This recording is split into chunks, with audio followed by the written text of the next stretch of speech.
The red stain spreading across the snow told Quentin Xerxes everything he needed to know about the world's cruelty as he rode through the blizzard that December evening in 1881. But what stopped his heart was the sound of a woman sobbing somewhere in that white wilderness just outside Shafter, Texas. He pulled his horse to a halt, the wind howling around him like a banshee's wail, and listened. There it was again, a broken sound that cut through the storm. Quentin dismounted, his boots sinking deep into the snow that had swept unusually far south this year, bringing with it a cold that folks in these parts weren't accustomed to. He followed the sound, leading his mare by the reins until he saw her. She was huddled against a boulder, her dress torn and bloodied, her dark hair plastered to her face with snow and tears. Blood dripped from a gash on her arm, staining the white ground beneath her. She looked up at him with eyes so full of terror that he instinctively raised his hands to show he meant no harm. "Please," she gasped, her lips blue from the cold. "Please, just let me go. I will keep moving." Quentin crouched down a few feet from her, keeping his movements slow and deliberate. "Madam, you are bleeding and half frozen. You will not last another hour out here." "I have to," she said, her teeth chattering so violently she could barely speak. "I am running." "From what?" She shook her head, wrapping her arms tighter around herself. "From him, from all of them." "I cannot stop." Quentin studied her face, saw the bruises forming along her jaw, the split lip, the desperate determination in her eyes despite her body's obvious surrender to the elements. He made a decision then, one that would change both their lives forever. "Stay instead," he said quietly.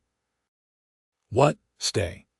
"I've got a ranch about 2 miles from here. You can get warm, get that arm looked at, and we can figure out what comes next. But if you go out there in this storm, you will die. That is not running. That is giving up." She stared at him for a long moment, her body trembling violently. "You do not understand what you are asking, what you would be risking." "Then tell me once you are not turning blue," he said, shrugging out of his heavy coat and draping it over her shoulders before she could protest. "Can you stand?" She tried, but her legs gave out immediately. Without asking permission, Quentin scooped her up in his arms. She was lighter than she should be, he thought, as if she had not eaten properly in days.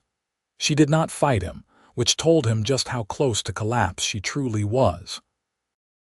He settled her on his horse and climbed up behind her, wrapping one arm around her waist to keep her steady as they rode through the storm.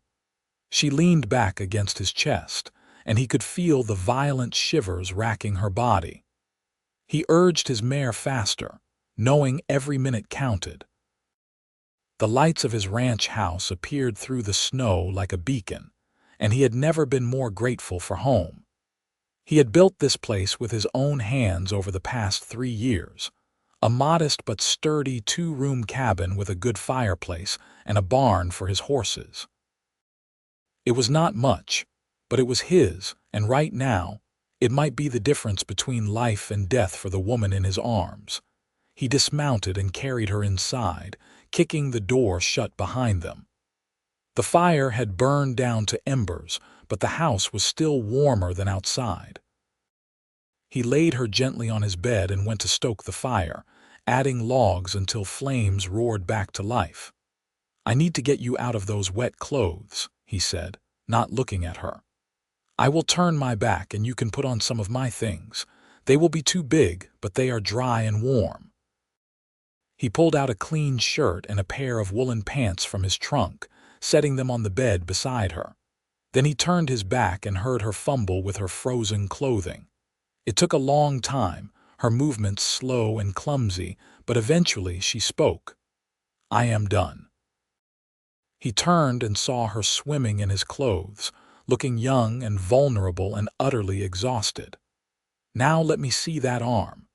She held it out and he examined the gash carefully. It was deep but clean, likely from a blade. He heated water and cleaned the wound as gently as he could while she bit her lip to keep from crying out. He stitched it closed with practiced hands, having done the same for himself and his horses more times than he cared to count. "You know medicine?" she asked, her voice hoarse. "Enough to get by out here. You learn to take care of yourself when the nearest doctor is a day's ride away." He bandaged the wound and sat back. "Now, what is your name?" She hesitated, then seemed to decide that he had earned at least that much. "Savannah. Savannah Rourke." "Quentin Xerxes, though most folks just call me Quinn." He stood and ladled some soup from the pot that hung perpetually over his fire.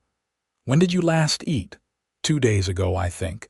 Maybe 3, I lost track." He handed her the bowl and watched as she devoured the simple vegetable soup like it was a feast. When she finished, he gave her another bowl, which she ate more slowly. Color was finally returning to her face, though the bruises stood out more starkly now. "Thank you," she said quietly, setting the empty bowl aside. "You did not have to help me." "Yes, I did," he said simply. "Now, you do not have to tell me anything you do not want to, but if someone is coming after you, I need to know what to expect." Savannah wrapped her arms around herself, staring into the fire. When she spoke, her voice was flat, detached, as if she was telling someone else's story. "I was married to a man named Marcus Reed. He owns half of Silver Creek up north, about 100 miles from here. He is rich, powerful, and mean as a snake when he drinks, which is most of the time." She touched her bruised jaw unconsciously. "I thought I could endure it, thought it was my duty as a wife. But then he started talking about wanting children, and I realized I could not bring a baby into that house. I could not let him hurt a child the way he hurt me." Quentin felt anger burning in his chest but kept his voice calm. "So you ran. 3 days ago. I stole his horse and what money I could find and rode south. I thought if I could get far enough, maybe to Mexico, I could disappear. But the horse went lame yesterday and I had to leave him. Then the storm came and I got turned around." She looked up at him, her eyes glistening with unshed tears. "He will come after me. Marcus does not let go of what he considers his. And he has men who work for him, mean men who will do anything for money." "Then we will deal with them if they come," Quentin said. "But tonight you need rest. You take the bed, I will sleep by the fire." "I cannot take your bed." "You just did," he said with a small smile. "Do not argue with me, Savannah. You have been through hell and you need proper rest." She looked like she wanted to protest further but was too exhausted to manage it. She lay back on the bed and within minutes, her breathing had evened out into sleep. Quentin sat by the fire, his rifle across his knees, and kept watch through the night. The storm raged for 3 more days, keeping them trapped inside. During that time, Quentin learned more about Savannah Rourke. She was 22 years old, had been married to Marcus Reed for 2 years after her father sold her to pay his gambling debts, and had spent those 2 years walking on eggshells, trying to avoid setting off her husband's volatile temper. "I used to teach school before I was married," she told him on the second day, helping him prepare a meal from his stores. "I loved it. The children were so eager to learn, so full of questions and wonder. I thought maybe I could go back to that someday, somewhere far away where nobody knows me." "Shafter has a school," Quentin said. "The teacher is old Mrs. Henderson and she has been talking about wanting to retire. The town council has been looking for someone to take over." Savannah's hand stilled on the potato she was peeling. "I could not. Marcus would find me. Maybe, maybe not. Shafter is not exactly on anyone's map. And you would have people looking out for you. People like you, people like me," he agreed. She was quiet for a moment, then asked, "Why are you doing this? You do not know me. I could be lying about everything." Quentin considered the question seriously. "I do not think you are lying. I have seen enough of the world to recognize truth when I hear it, As for why, I suppose it is because I know what it is like to be alone with nowhere to turn. He stared into the fire, seeing the past. My parents died when I was 16. Cholera outbreak. I had two younger sisters. We tried to make it work, but that winter was hard and they got sick too. I was too young, too ignorant to know how to save them. I am so sorry, Savannah said softly. It was a long time ago, 12 years now. But I remember what it felt like to be desperate and scared and alone. If I can keep someone else from feeling that way, I will. On the third night, Savannah woke screaming. Quentin was beside her in an instant and she clung to him, shaking and sobbing. He was here, she gasped. He was dragging me back and I could not fight him. It was just a dream, Quentin said, holding her carefully. You are safe. I promise you are safe. She buried her face against his chest and cried, and he held her until the storm passed, both inside and out. When she finally pulled back, embarrassed, he pretended not to notice her tear-stained face.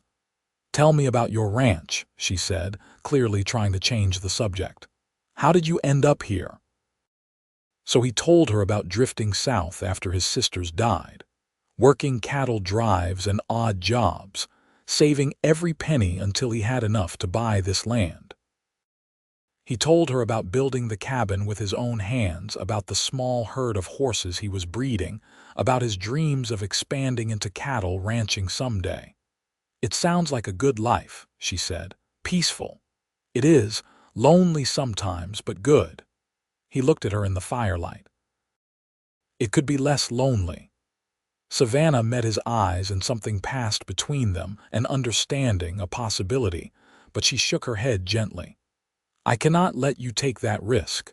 When Marcus comes, and he will come, he will hurt anyone who has helped me. Let me worry about that, Quentin said. The question is, what do you want? If you could have anything, do anything, what would it be? She was quiet for a long time. I would want to wake up without fear, she finally said. I would want to teach again. I would want to laugh without wondering if I was too loud. I would want to feel the sun on my face and know that nobody could hurt me. She looked at him. I would want to live, truly live, not just survive. Then stay, he said again. Stay and build that life. I will help you. The whole town will help you. You cannot promise that. No, he admitted. But I can promise I will not let you face this alone. The storm broke on the fourth morning, revealing a world transformed by snow. Quentin went out to check on his horses and found them safe in the barn.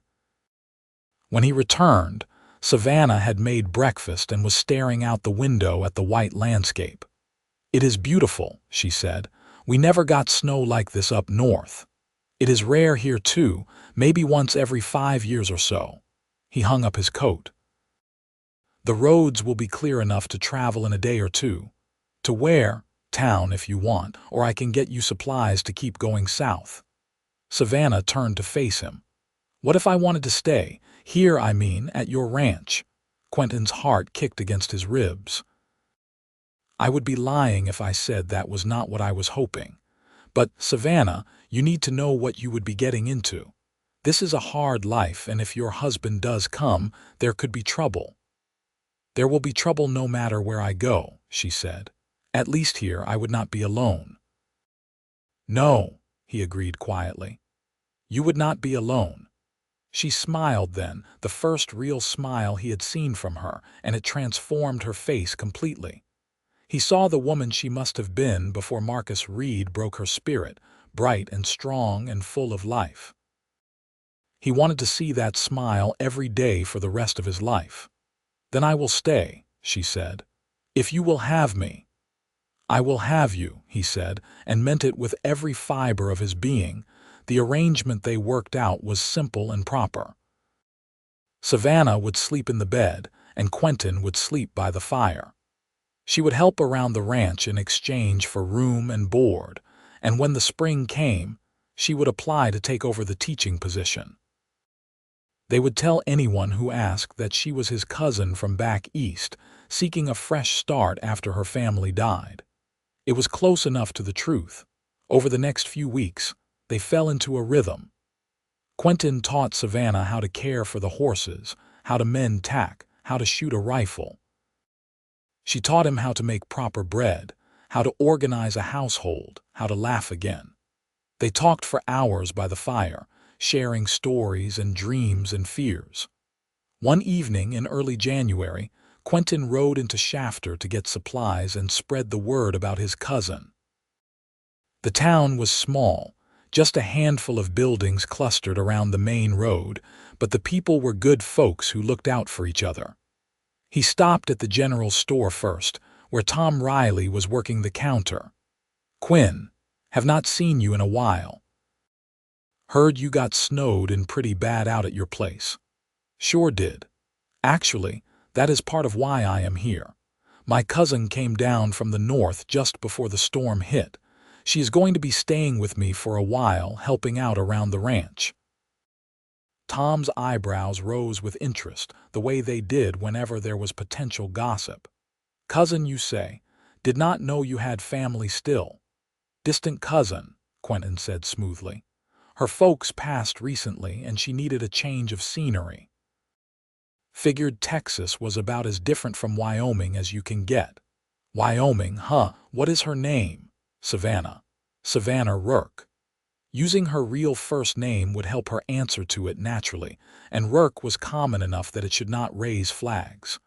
"Well, any kin of yours is welcome here. Bring her into town sometime. I am sure the ladies would love to meet her." Quentin made similar stops at the saloon, the smithy, and the boarding house where Mrs. Henderson lived. The old teacher was delighted to hear about Savannah's teaching experience and insisted on meeting her as soon as possible. "The children are running wild, Quinn," she said, shaking her head. "I love them dearly, but my bones are too old to keep up anymore.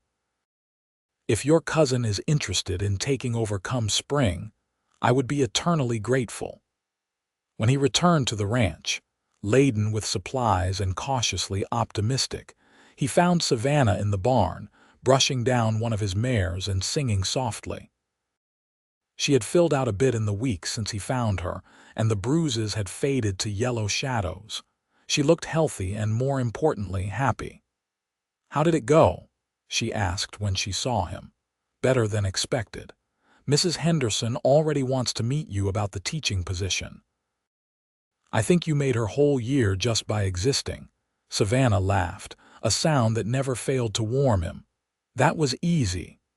The hard part will be keeping your story straight when the ladies start asking questions, and they will ask questions, lots of them. Let them ask."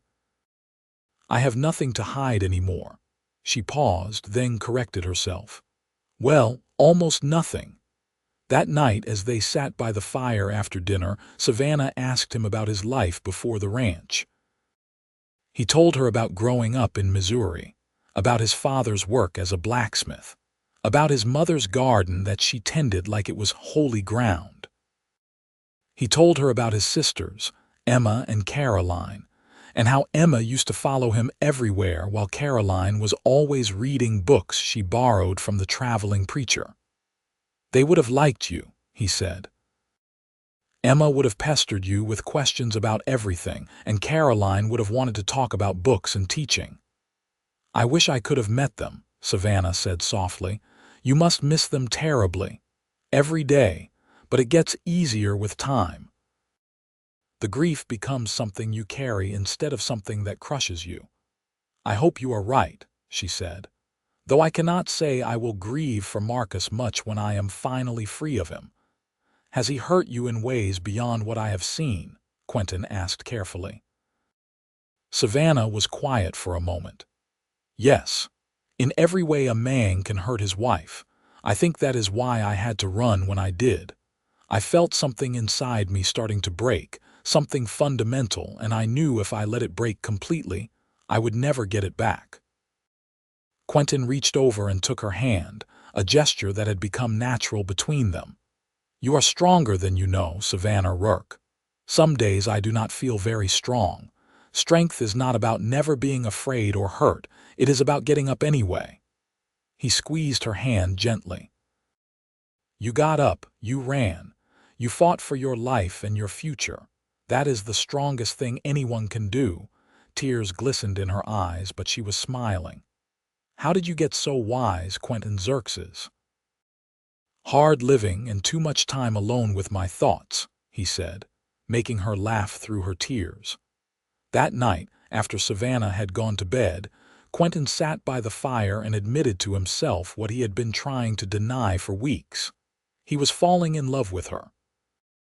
Maybe he had been since the moment he saw her crying in the snow, so broken and yet so determined to keep fighting. Or maybe it had been the gradual realization over these weeks that she fit into his life like a missing piece he had not known he was lacking. But she was still married, still running from a violent man, still healing from wounds both visible and invisible. Whatever he felt, he would keep to himself until she was truly free, until she had time to figure out who she was outside of fear and survival. January turned to February, and the snow melted away, revealing the brown Texas landscape beneath. Savannah made her first trip into Shafter, riding beside Quentin on the mare he had given her to use. She wore a simple dress that they had bought from the general store, her hair pulled back in a neat bun, looking every inch the respectable schoolteacher she hoped to become. The town received her warmly. Mrs. Henderson embraced her like a long-lost granddaughter and immediately began talking about the school and the children and the curriculum. The other women welcomed her into their circle, inviting her to church socials and sewing circles. Even the men tipped their hats respectfully, recognizing her as one of their own now. Tom Riley pulled Quentin aside while Savannah was talking with some of the town ladies. She seems like good people, Quinn. And if you do not mind me saying, she looks at you like you hung the moon. We are just cousins, Tom. Sure you are, Tom said with a knowing grin. And I am the King of England. Listen, I have known you for 3 years and I have never seen you look at anyone the way you look at her. If she makes you happy, then I am happy for you. We all are. Quentin did not know what to say to that, so he just nodded and went to find Savannah. They rode home in companionable silence, both lost in their own thoughts. They were nice, Savannah said as they approached the ranch. Nicer than I expected. They are good people. They will look out for you. For us, she corrected gently. They will look out for us. The word us settled into Quentin's chest like a warm coal, glowing and alive. March brought warmer weather and the start of spring. Savannah officially took over the teaching position, riding into town 3 days a week to work with Mrs. Henderson and learn the ropes. The children adored her immediately, drawn to her gentle manner and patient explanations. She came home each evening glowing with happiness, telling Quentin stories about her students and their antics. Little Timothy Parker asked me today if numbers ever get tired of being counted, she said one evening, laughing as she helped him with dinner. And when I said I did not think so, he looked so relieved. He said he had been worrying about it keeping him awake at night. Sounds like a future philosopher, Quentin said, chopping vegetables, or a future worrier. His mother says he is anxious about everything. She paused, her smile fading slightly. I see myself in him sometimes, that fear of everything going wrong. You still feel that way, less than I did. Some days I almost forget to be afraid. She looked at him. You have given me that, Quinn. You have given me back my life. He wanted to tell her that she had done the same for him, that his ranch had become a home since she arrived, that he could not imagine his life without her in it anymore. But before he could find the words, she had turned back to the stove, and the moment passed.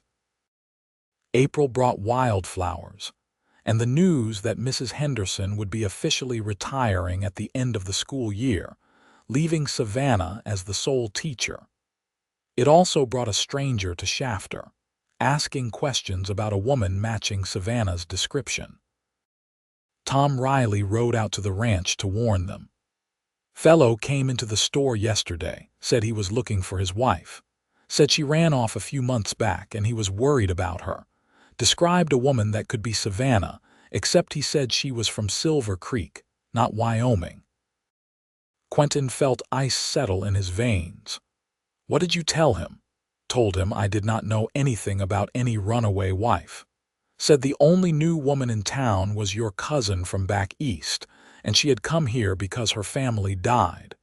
He did not seem convinced, but he left. Quinn, if this man is trouble. He is, Quentin said grimly. Thank you for the warning, Tom. I will handle it. After Tom left, Quentin found Savannah in the barn. She took one look at his face and knew he found me. Someone found you. Could be a hired man, could be Marcus himself. Savannah sank down onto a hay bale, her face draining of color. What do I do? We do not panic. We do not do anything differently. You are my cousin from Wyoming who came here after your family died. That is the story, and we stick to it. Quinn, he will not believe that. If Marcus sent him, he will have a description, maybe even a photograph from our wedding. Then we deal with that if it happens. But Savannah, you are not the woman in that photograph anymore. You have filled out, gotten healthy, learned to smile again. And more than that, you have a whole town that knows you now that will vouch for you. He knelt in front of her, taking her hands.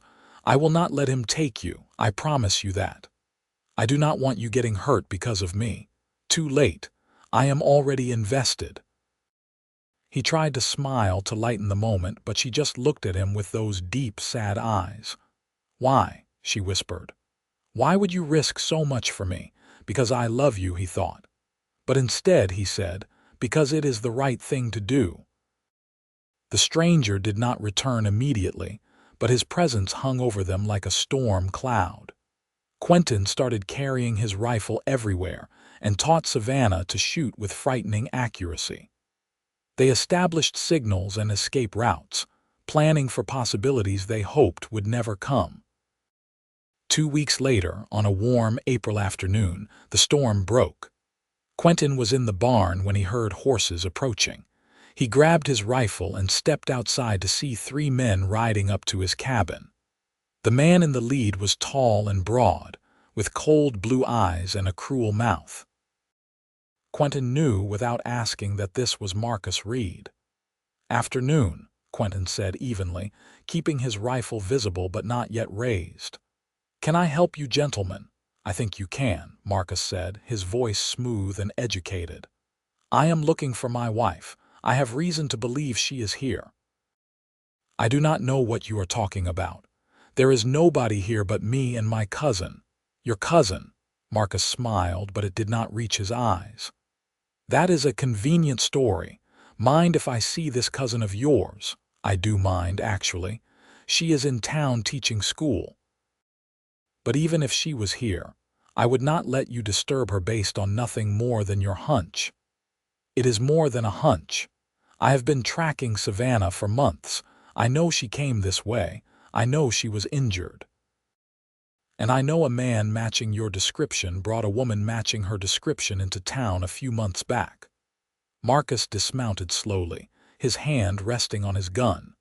Now, we can do this easy or we can do it hard, but either way, I am taking my wife home. Quentin raised his rifle. You are not taking anyone anywhere. Now get off my property. The 2 men with Marcus drew their guns, but before anyone could fire, a voice rang out from the cabin. Stop! Savannah stood in the doorway, holding Quentin's spare rifle. He cursed internally, wishing she had stayed in town as planned, but admiring her courage even as he feared for her safety. Savannah, Marcus said, his voice oily with false sweetness. Thank God. I have been so worried about you, darling. Come now, let us go home and forget all this unpleasantness. I am home, Savannah said, her voice steady despite the tremor in her hands. And I am not going anywhere with you. Marcus's expression darkened. You are my wife, you belong with me. I was your property, you mean. Your punching bag when you drank too much. your slave to cook and clean and accept whatever abuse you felt like dishing out. She took a step forward, the rifle trained on him. But I am not that woman anymore. I am free, and I am staying free. You are nothing without me, Marcus snarled, all pretense of civility gone. A woman alone, you will be dead or worse within a year. She is not alone, Quentin said quietly, and you need to leave. Now. Marcus looked between them, and Quentin saw the moment when calculation turned to rage. You are sleeping with him, are not you? My wife, whoring herself out to some dirt-poor cowboy. I am not your wife anymore, Savannah said. I stopped being your wife the day I rode away from your house. You can either accept that and leave, or we can involve the sheriff and tell him all about how you beat me, how you controlled every aspect of my life, how you made me wish I was dead most days. No one will believe you. Maybe not in Silver Creek where you own everyone, but here. These people know me. They trust me. They will believe me. She glanced at Quentin, and he saw both fear and determination in her eyes. And I am not afraid of you anymore, Marcus. You can threaten me, you can try to hurt me, but you cannot make me go back to being that terrified woman who jumped at every sound. For a long moment, no one moved. Then Marcus laughed, a harsh, ugly sound. You think this is over? You think you can just walk away from your marriage, your vows, your obligations? I think I already did, Savannah said. Marcus mounted his horse, his face twisted with fury. This is not finished. You are still my wife legally, and I have rights. I will get the law involved. I will drag you through every court in Texas if I have to, but you will not make a fool of me. Too late for that, Quentin said. You made a fool of yourself the first time you raised a hand to her. Now ride out before I forget my manners entirely. The three men rode away, but Quentin knew it was not over. As soon as they were out of sight, he went to Savannah, who was shaking so hard she nearly dropped the rifle. I thought you were staying in town today, he said gently, taking the weapon from her. I left early. I had a bad feeling. She looked up at him, her eyes bright with tears. He's going to make trouble, is not he? Probably. But you did good standing up to him like that. I was terrified. Courage is not the absence of fear. It is acting despite it. He pulled her into his arms, and she clung to him. We will figure this out. That night, they rode into town and spoke with Sheriff Crawford, a weathered man in his 50s who had been keeping the peace in Shafter for a decade. Quentin told him the whole story, holding nothing back, and when he finished, the sheriff leaned back in his chair and sighed. This is a mess, he said bluntly. Legally, she is still his wife. A man has rights over his wife even if we do not like how he treats her. So you are saying I should go back to him? Savannah asked, her voice hollow. I am saying that is what the law would tell you to do, but the law and justice are not always the same thing. Crawford looked at them both. I've been doing this job long enough to know when someone is telling the truth. I believe you, Miss Rourke, and I do not take kindly to men who beat women no matter what rights they think they have. So what can we do? Quentin asked. First, we document everything. I want written testimony from you about the abuse, with as much detail as you can stomach. We get it witnessed and notarized. Then we send word to a judge I know up in El Paso, a good man who has a daughter of his own and does not hold with this kind of behavior. It will take time, but we might be able to get your marriage annulled on grounds of cruelty. How long? Savannah asked. Months, probably. Maybe longer. In the meantime, you stay visible, stay in town as much as possible, and make sure you are never alone. Reed might try to grab you if he thinks he can get away with it. They stayed in town that night, with Savannah bunking at the boarding house under Mrs. Henderson's watchful eye while Quentin slept in the sheriff's office. In the morning, Savannah spent several painful hours writing out her testimony, detailing years of abuse that made Quentin want to ride north and put a bullet in Marcus Reed. But that would only make things worse. So instead, he focused on keeping Savannah safe and building the case that would set her free legally, not just physically. April turned to May, and life settled into a tense new normal. Savannah taught school 5 days a week and stayed at the boarding house most nights. Quentin worked his ranch and rode into town every evening to check on her. They were never alone together, always surrounded by the protective eyes of the townspeople who had adopted Savannah as one of their own.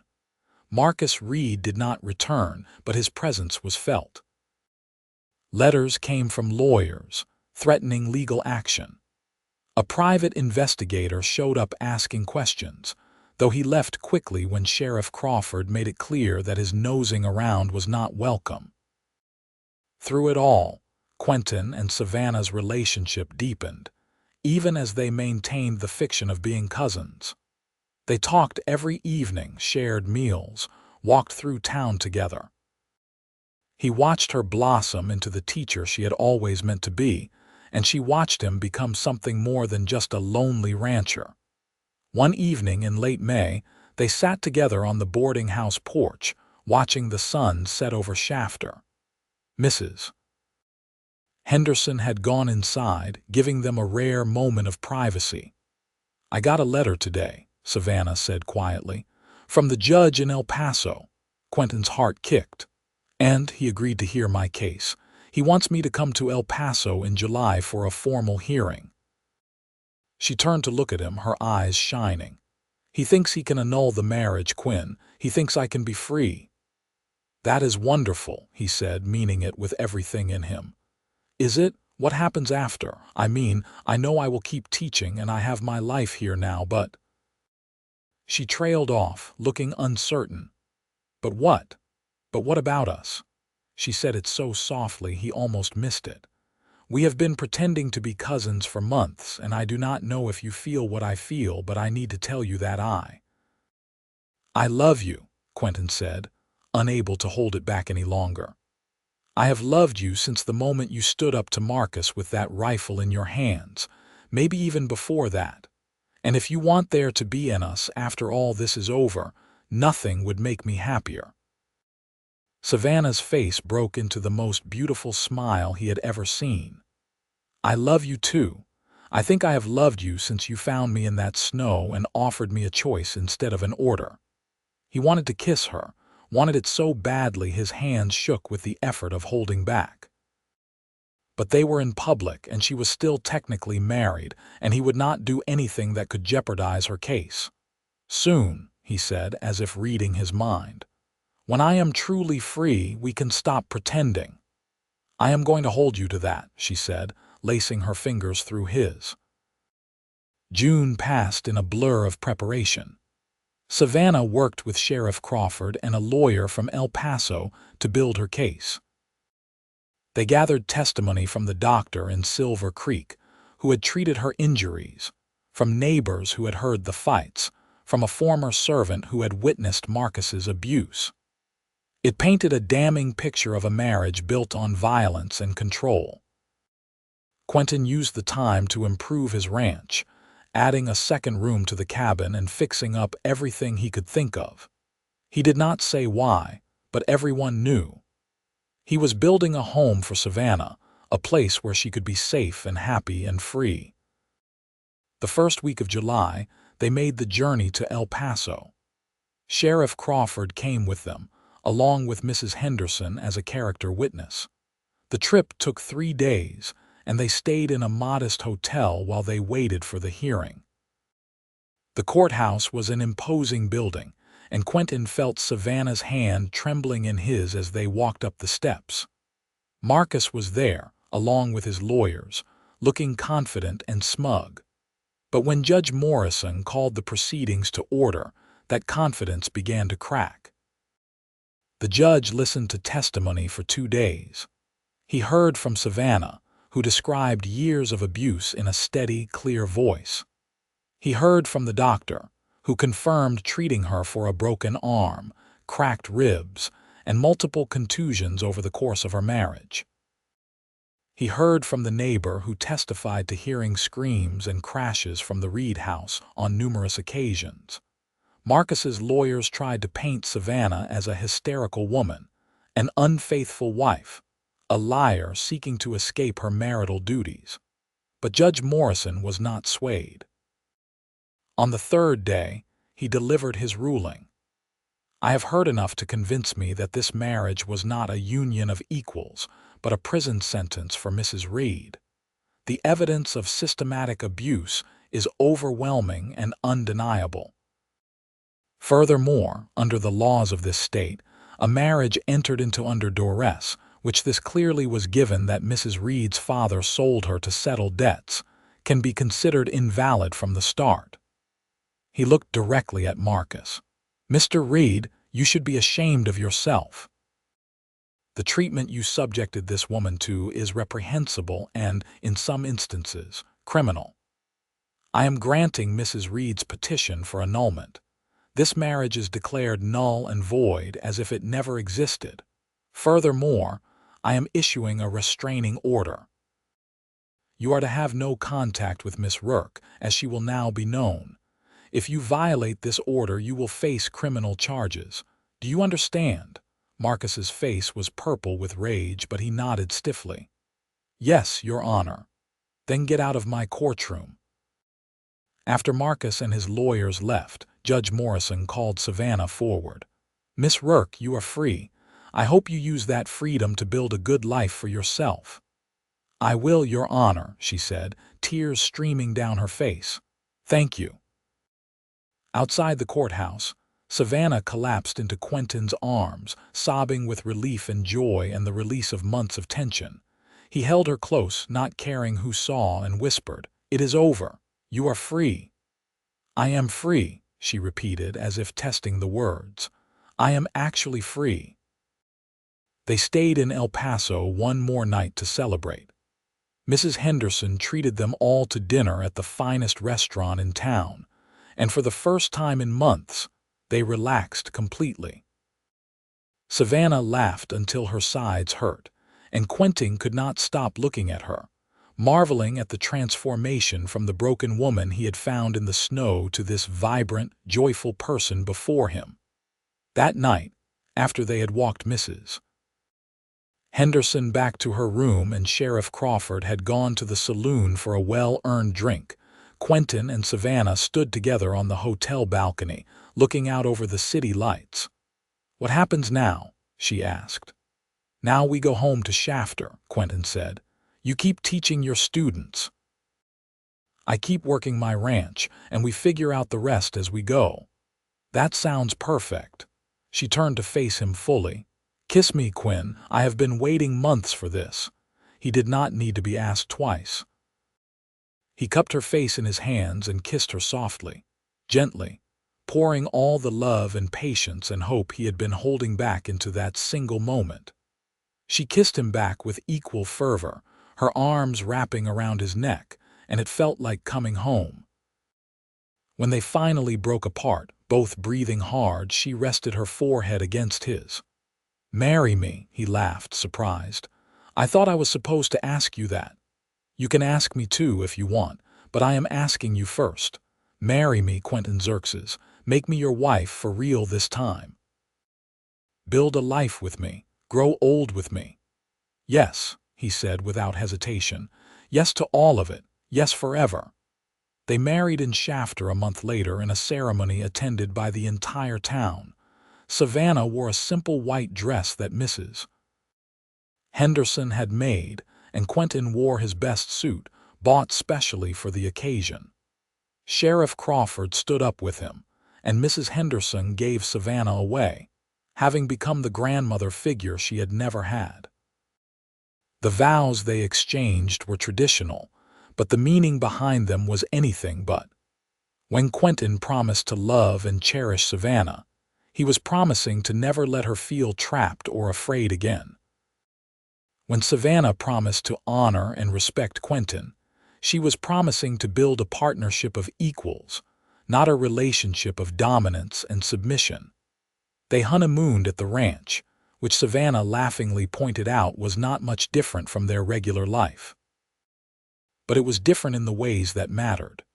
They were husband and wife now, partners in every sense of the word. They talked late into the night about their dreams and plans, about the family they hoped to have, about the life they would build together.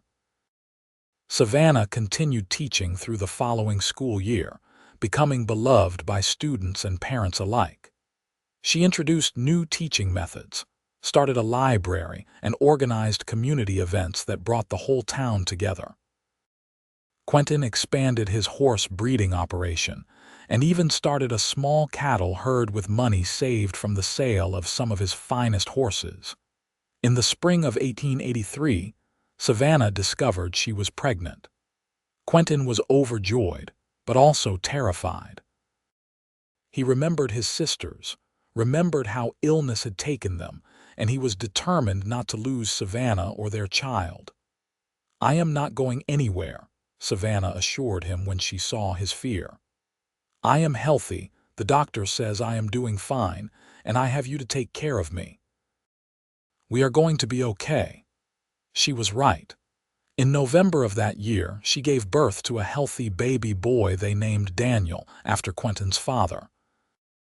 The birth was long and difficult, but Savannah came through it strong, and when she placed their son in Quentin's arms for the first time, he wept with joy and relief. Daniel was followed 2 years later by a daughter they named Emma, after Quentin's sister. Then came another son, Thomas, in 1888. Their house grew along with their family, with Quentin adding rooms and building a proper homestead that was the envy of the county.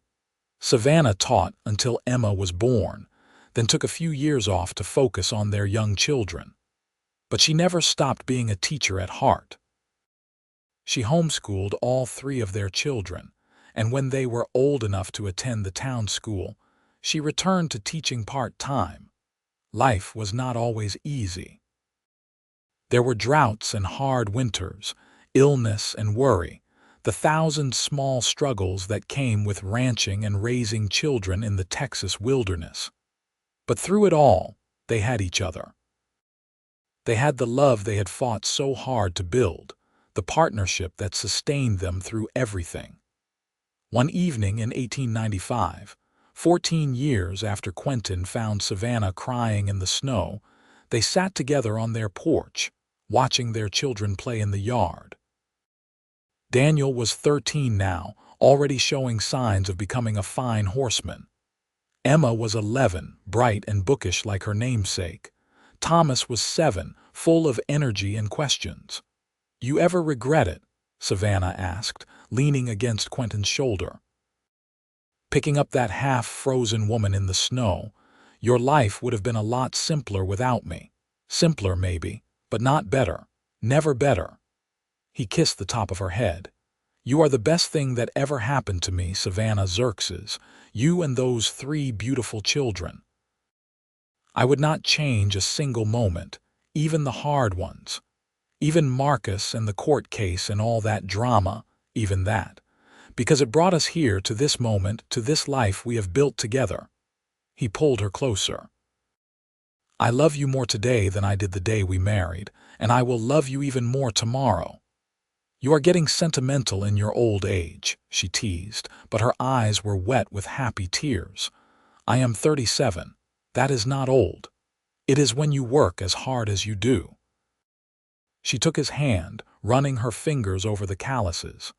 "These hands have built us a home, raised our children, held me through every storm. These hands saved my life that night in the snow." "You saved yourself," he corrected gently. "You chose to run. You chose to keep fighting. I just gave you a place to land." "We saved each other," she said firmly. "That is the truth of it. I was dying in that snow, not just physically, but in every way that mattered. And you were dying here alone, convinced you did not deserve happiness after losing your family. We brought each other back to life." She was right, Quentin realized. He had been so focused on surviving, on building his ranch and making something of himself, that he had forgotten how to truly live. Savannah had reminded him. She had filled his house with laughter and love, had given him a family again, had shown him that the past did not have to define the future. "Thank you," he said quietly. "For what? For staying. For choosing me. For building this life with me." Savannah turned and kissed him softly. "I would choose you 1,000 times over, Quinn. In every life, in every world, I would choose you."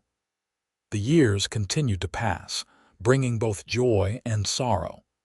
Mrs. Henderson passed away in 1897, leaving her house to Savannah, who turned it into a boarding house for new teachers and travelers. Sheriff Crawford retired and moved to live with his daughter in San Antonio. Tom Riley's son took over the general store. Daniel left for college in Austin in 1900, studying law with the goal of fighting for people who could not fight for themselves. Emma followed 2 years later, pursuing a teaching degree of her own. Thomas stayed on the ranch, loving the work and the land the way Quentin did. In 1905, Daniel returned to Shafter with his new wife, a spirited woman named Clara who reminded Quentin a bit of Savannah when she was young. They settled in town, and Daniel opened a law practice that quickly became successful. Emma came home in 1907, bringing with her not a husband but a teaching position at a school in El Paso. But she visited often, filling the house with her laughter and stories. She had decided that marriage was not for her, that her calling was to teach and help young minds grow, and Savannah and Quentin supported her completely. Thomas married in 1908, wedding a rancher's daughter from a neighboring county. They built a house on the far end of the property, and Thomas took over more and more of the daily operations as Quentin slowed down. By 1910, Quentin was 52, and Savannah was 51. They were grandparents 3 times over, with Daniel and Clara having 2 boys and a girl. Their hair was gray, their faces lined, but their love had only deepened with time. One December evening, nearly 30 years after they first met, Quentin and Savannah bundled up against the cold and walked out into the snow that had fallen the night before. It was rare snow in Shafter, just like it had been that night in 1881. "Do you remember?" Savannah asked, looking out at the white landscape. "Every detail," Quentin said. "You were huddled against that boulder crying like your heart was breaking. You said you were running, and I said, 'Stay instead,'" she finished, smiling. "Best advice anyone ever gave me. Best decision I ever made, stopping to help you." They stood there in the snow, holding hands, 2 people who had found each other in the darkness and built a life full of light. Their children were grown, their grandchildren were thriving, and the ranch that had once been Quentin's lonely refuge was now a thriving family homestead. "If you could go back," Savannah said thoughtfully, "and tell that terrified woman in the snow how her life would turn out, what would you say?"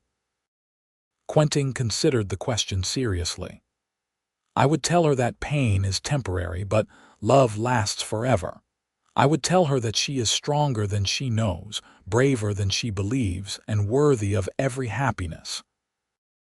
I would tell her that the man who finds her in that snow will love her for the rest of his days, and that together they will build something beautiful." "That is quite a speech," Savannah said, but she was crying happy tears. "I've had 30 years to think about it." He wiped her tears gently. "What would you tell the lonely cowboy?" "I would tell him that he does not have to carry his grief alone anymore. That family is not just what you are born into, but what you build. That the woman he saves will save him right back. And that every moment of worry, every bit of risk, every hard day will be worth it because of the life they make together." They kissed there in the snow, 2 souls who had found each other against all odds and held on through everything. When they finally pulled apart, they walked back to their house, where lights glowed warmly in the windows, and the sound of their grandchildren's laughter drifted out to greet them. Inside, the whole family had gathered for Sunday dinner, a tradition they maintained no matter how busy life got. Thomas and his wife had brought fresh bread. Daniel and Clara had come from town with their children. Emma had surprised them by arriving earlier that day, taking a break from her teaching to spend time with family. The table was crowded and loud, with 3 generations of Xerxes family talking over each other, passing dishes and laughing at shared jokes. Quentin sat at the head of the table, with Savannah beside him, and felt a contentment so deep it brought tears to his eyes. This was what they had built from that moment in the snow. This noise, this chaos, this love, this family. After dinner, when the younger children were playing and the adults were sipping coffee by the fire, Emma asked her parents to tell the story of how they met.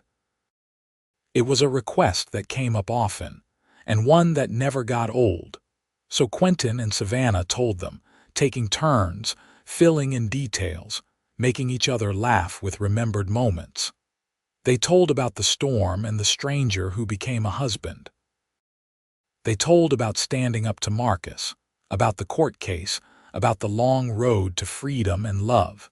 The children and grandchildren listened with rapt attention, even though they had heard the story 100 times before, because it was more than just a story. It was a reminder that love could grow from pain, that courage could overcome fear, that 2 broken people could heal each other and build something stronger than either could have managed alone. When the story ended, Quentin looked around at his family and felt overwhelmed with gratitude. He thought about that night in 1881 when he almost kept riding through the storm.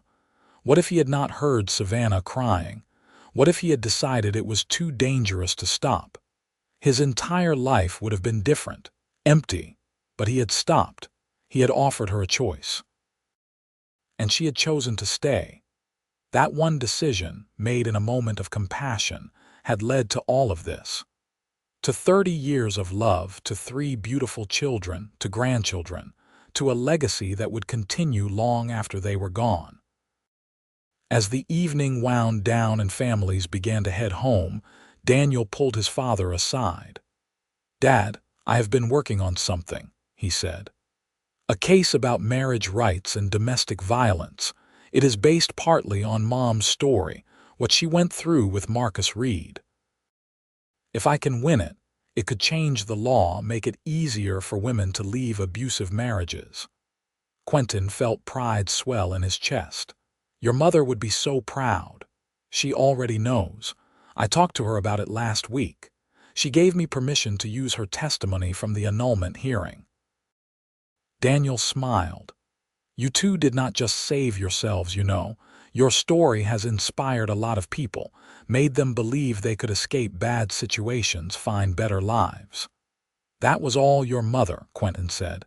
"She is the brave one. You are both brave, and you taught us to be brave too. That is the greatest gift parents can give." After everyone had left and it was just the 2 of them again, Quentin and Savannah prepared for bed. They moved slowly now, their bodies not as quick as they once were, but they moved together, a synchronized dance perfected over decades of marriage. As they lay in bed, Savannah curled against Quentin's side, her head on his chest. "You think we will have many more years?" she asked quietly. "I hope so. But however many we have, I will treasure every single one. Me too." She was quiet for a moment, then said, "Promise me something, Quinn. Anything. If I go first, do not shut down. Do not go back to being that lonely man I met in the snow. Stay connected to our children, our grandchildren. Keep living, really living the way we have lived together." "Savannah." "Promise me," she insisted. "I need to know you will be okay. Only if you promise the same. If I go first, you keep teaching, keep loving life, keep being the amazing woman you are. Do not let grief consume you." "I promise," she said. "Though I hope we go together, very old in our sleep, after a day of playing with great-grandchildren." Quentin laughed. "That does sound ideal." They fell asleep like that, wrapped in each other's arms, two souls bound together by love and time and all the moments in between. The years continued to roll by. Quentin and Savannah grew older, but their love never dimmed. They celebrated their 40th wedding anniversary in 1922, surrounded by children, grandchildren, and great-grandchildren. Daniel had become a respected lawyer and judge. Emma had opened her own school. Thomas had expanded the ranch and made it more profitable than it had ever been. In 1925, Quentin fell ill with pneumonia. Savannah nursed him back to health, sitting by his bedside day and night, refusing to leave his side. When he finally recovered, weak but alive, she scolded him fiercely for scaring her. "You do not get to leave me yet, Quentin Xerxes," she said, tears running down her face. "We have more years to enjoy together." "Yes, madam," he said with a weak smile. "I would not dream of arguing with you." 3 years later, it was Savannah who fell, breaking her hip when she tripped on the porch steps. The recovery was long and painful, and for a while it looked like she might not make it. But Quentin was there every step of the way, encouraging her, helping her walk again, refusing to let her give up. "You taught me about courage," he told her during one particularly difficult therapy session. "You taught me that we keep fighting, no matter how hard it gets. So you do not get to quit now." She did not quit. Slowly, painfully, she healed. She never walked quite the same afterward, needing a cane, but she walked, and that was what mattered. In 1931, they celebrated their 50th wedding anniversary. The whole town of Shafter turned out for the celebration, which lasted an entire weekend. There were speeches and dancing and stories about the legendary couple who had built a life from nothing, who had shown everyone what true love looked like. Standing before their community, Quentin and Savannah renewed their vows. Their voices were older now, shaky with age, but the words rang true. "I, Quentin, take you, Savannah, to be my wife, to have and to hold from this day forward, for better, for worse, for richer, for poorer in sickness and in health, to love and to cherish until death do us part. I, Savannah, take you, Quentin, to be my husband, to have and to hold from this day forward, for better, for worse, for richer, for poorer in sickness and in health, to love and to cherish until death do us part." They kissed, to thunderous applause, and Quentin thought about how impossible this moment would have seemed that night in the snow 50 years ago.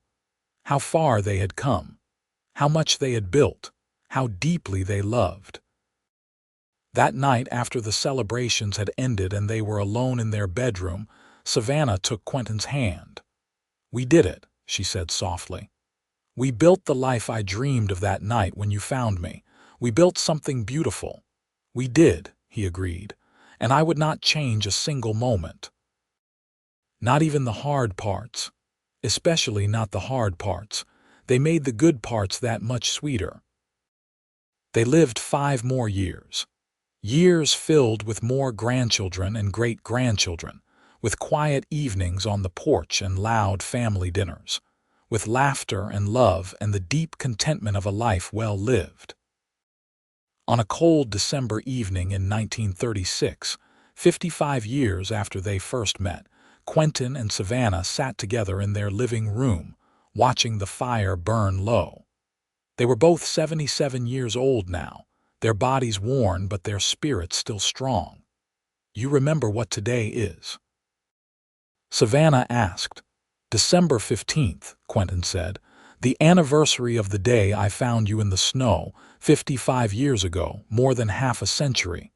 She shook her head in wonder. "It feels like yesterday and forever ago at the same time." "I know what you mean." They sat in comfortable silence for a while, then Savannah said, "I am tired, Quinn, more tired than I have ever been." He knew what she meant. He felt it too, the weariness that went deeper than mere physical exhaustion. They had lived long, full lives. They had seen their children and grandchildren thriving. They had built something that would last beyond them. "I am tired too," he admitted, "but I am also grateful for every single day we had together." "Stay with me," Savannah said, echoing his words from so long ago. "Do not let me face this alone." "Never," he promised. "We go together, remember? That was always the plan." That night they went to bed early, wrapped in each other's arms the way they had been for 55 years. They talked quietly about their life, about their favorite memories, about how much they loved each other and their family. "I love you, Quentin Xerxes," Savannah whispered as her eyes grew heavy. "Thank you for finding me in the snow. Thank you for giving me a life worth living." "I love you, Savannah Xerxes," Quentin whispered back. "Thank you for staying. Thank you for choosing me." They fell asleep like that, holding each other close, and when morning came they were still there, still together. Thomas found them when he came to check on them, and though he wept at the loss, he also smiled through his tears, because they had gotten their wish.